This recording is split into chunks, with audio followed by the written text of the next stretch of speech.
नामदेव जी रोज जाते थे विठ्ठल का दर्शन करने और रोज प्रार्थना करते, मेरी मैया रोज भोजन बनाती है, आप कभी पाने के लिए आओ ना ठाकुर जी।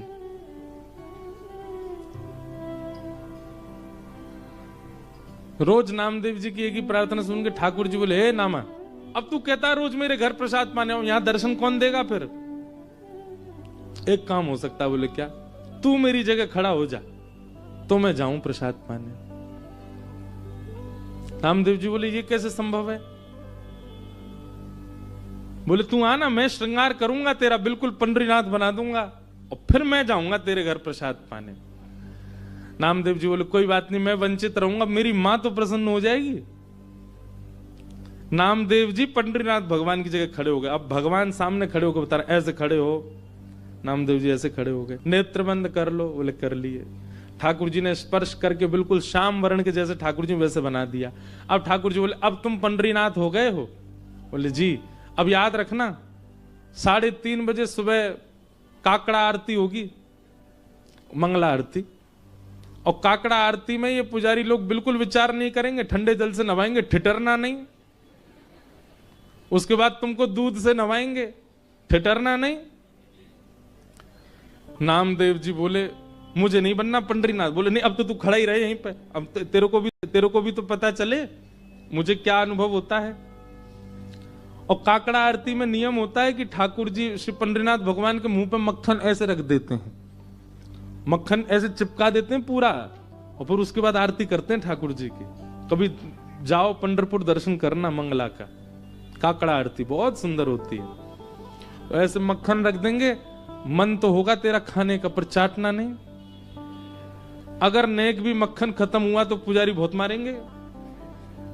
मैं कुछ नहीं करता, मैं केवल चुपचाप खड़ा रहता हूं। उसके बाद तुम्हारा श्रृंगार होगा और श्रृंगार के बाद फिर द्वार खोल दिए जाएंगे, सब भक्त आके चरणों में प्रणाम करेंगे और कुछ भी मांगे देना नहीं, सुन लेना। विधि का विधान, कर्म का विधान सब उनको योग्यता दे देगा। तुम सब पर दया करके कुछ भी मत दे देना, नहीं तो लोग कुछ भी मांग लेंगे। अब खड़े रहूं, मैं जा रहा हूं। और अर्धरात्रि में श्री पंडरीनाथ भगवान नामदेव जी के घर गए। द्वार जाकर के खोलो। जैसे ही द्वार खोला माने, आहा, जैसे ही द्वार पर पंडरीनाथ भगवान को देखा, नामदेव जी की माता जी तो आनंदित हो गई, चरणों में गिर पड़ी।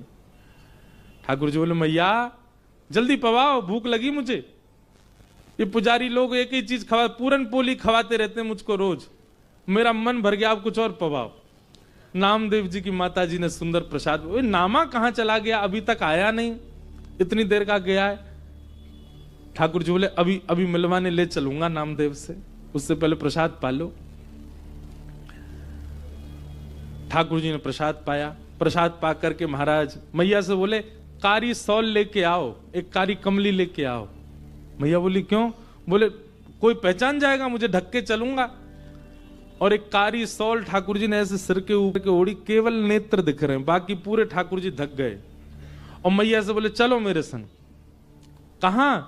मंगला आरती हो रही है पंडरीनाथ भगवान की, और ठाकुर जी लाइन में खड़े हैं, जहां कतार में वैष्णव खड़े होते हैं, वहां नामदेव जी की मैया के साथ खड़े। नामदेव जी की मैया बोली, आप तो यहां खड़े हो, आरती किसकी हो रही है? बोले, नामदेव खड़ा है मेरी ओर, मेरी जगह नामदेव खड़ा, आज उसकी आरती होगी और मैं उसका दर्शन करूंगा।